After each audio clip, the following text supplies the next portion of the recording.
I am the back-end handyman. I fix things as cheap as I can, which is often all by myself. I am not a professional. May not be done the right way, but it's done my way. I assume no responsibility if you attempt the same thing and damage anything. Alright, here we go on another side project. This time, I'm getting this side. And, of course, you gotta off this off. Move this out of the way by taking that bolt, and there's a bigger bolt over here. I don't know why they do that, but they do one big bolt, one little bolt on that, and then it comes up over the way, and this thing ain't even attached, so that'll be all right out of the way. So I guess just as soon as I get those done and these plugs and plug wires out of here,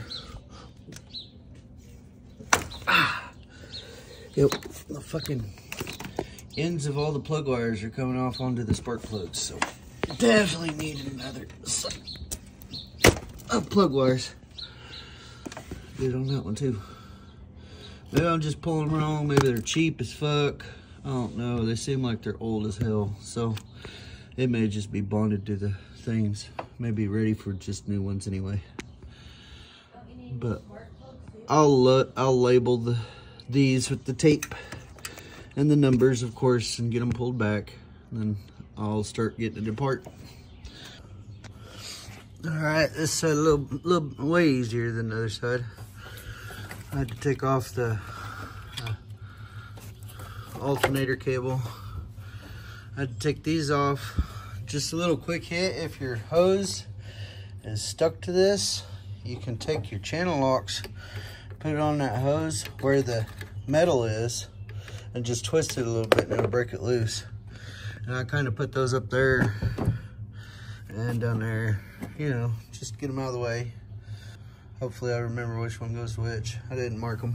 And then I took these off right there, the fuel injectors. I didn't take them out, I just unplugged them. I don't know if you need to do that, but they're kind of in the way, so.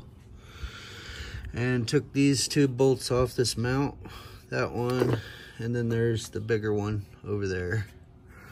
But yeah, this side's a lot easier. Now I can get to all the bolts real easy. I'm gonna go ahead and get this cover off and we'll take a look at it. All right, that wasn't too bad. At first I was like, this thing right here is on that last bolt back there.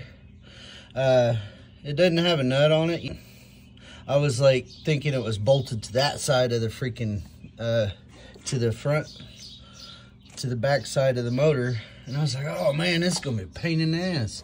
But no, it was just shoved on there, going through that. So here's this side. That's what it looks like with your valve cover off. Now I'll take my little paper towels. You don't really use fabric towels inside your motor because you get these little lint things off in it. A paper towel, they ain't gonna leave behind a lot of residue. And it's really pretty easy, just wipe it off. The spots that have it really caked on, get you some carbon choke cleaner and spray your paper towel with it a little bit and scrub it a little bit. It ain't too bad, but see, and here's the gasket. Get you a little pick or something to get the old one out. You can feel it's all hard. I'm sure this will break somewhere because how hard it is. I don't think they ever changed the spark plugs or anything on this. All right, thought I'd show you. Got the gasket in there. Remember, the double lip goes down inside the valve cover gasket. And like I was saying before, I only do one of these and I'll put it in the toughest one to mess with. And the reason being,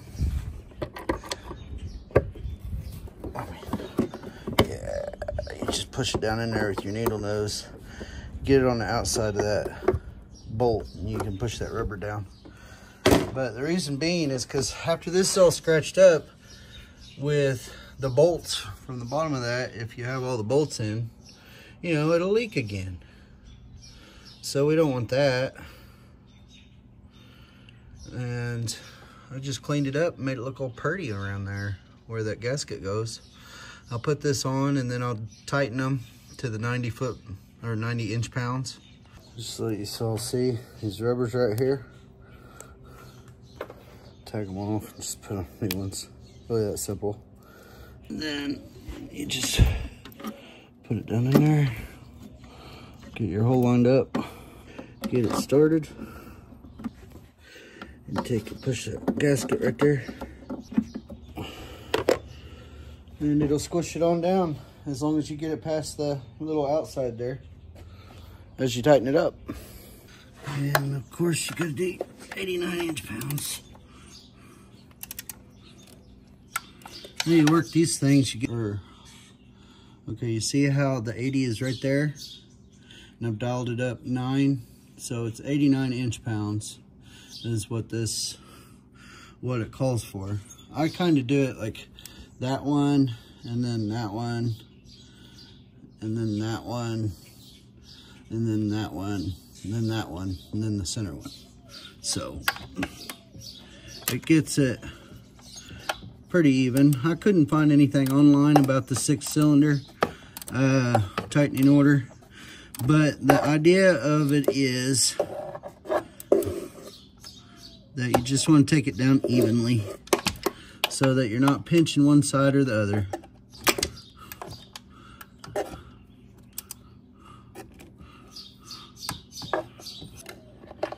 Hopefully you got some extensions so you can do this a little bit easier than I can. Then you just tighten it until it clicks. All right. There we go, I got them tightened to the 89 inch-pounds.